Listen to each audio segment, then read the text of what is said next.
ำถามนี้ว่าอยู่ระหว่างภาพก้างและจุดโอเอห่างจากที่กับ2 เมตรเพื่อนวางในกลุ่มกันแสงโอหรือว่า0ที่มีรัศมี r เท่า10 เมตรเส้นสื่อ OA ตั้งฉากครับภาพก้างและรัศมี OA เท่ากับ d เนาะจงคิดรายรัศมี r ของเงาหน่วยผมอยู่ภาพก้าง2กรณี10 เมตร d เท่ากับ1 เมตรและกรณี2 เมตร d เท่ากับ 12.5 ทับกี่เมตรเนาะ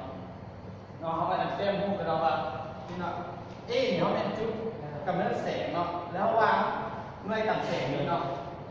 ห่างจาก d เนี่ย d นี่เนาะมันอยู่วันนี้เนาะ d เขาแม่นเท่าไหร่ d น้อยแม่น1เนาะ1 เมตรแล้วเขาจะพูดว่ารัศมีของมันอยู่นี่นะมันสิแม่นเท่าไหร่เนาะเราเข้ามาแก้กันเลยเนาะเอาหูเนาะว่า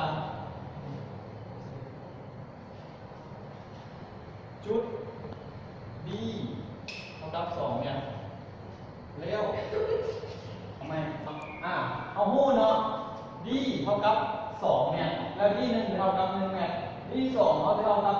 12.5 ทั้ง4เนี่ยเราจะเปลี่ยนสินเนี่ยเท่ากับ 12.5 คูณ10กำลัง2เนี่ยเขาจะเป็น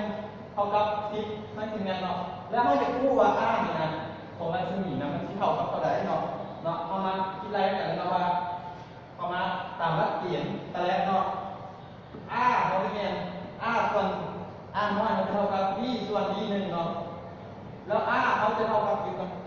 โอ้ทุกอย่างหลักเกณฑ์แต่แรกเนาะเท่ากับเขาจะเท่ากับน้อยจะเท่ากับ b ส่วน b 1เขาผลเนาะจะเท่ากับ b คูณส่วน b 1แต่เขาสมัครเองขาดเลยเนาะ b เขาเป็นอย่าง b เขาเป็น2เนาะแล้วเขาจะเป็น10แล้ว d นี่เขาจะเป็น1เราจะเท่ากับ9เนี่ยเนาะมาหลักเกณฑ์ที่2เนาะหลักเกณฑ์ที่2เขาเป็นส่วนน้อยจะเท่ากับ b ส่วน b 2เนาะแล้วเขาจะมาถอดเราเป็นเก่าเลยเนาะเพื่อนตอนนี้ที่1เนาะจะเท่ากับ b คูณ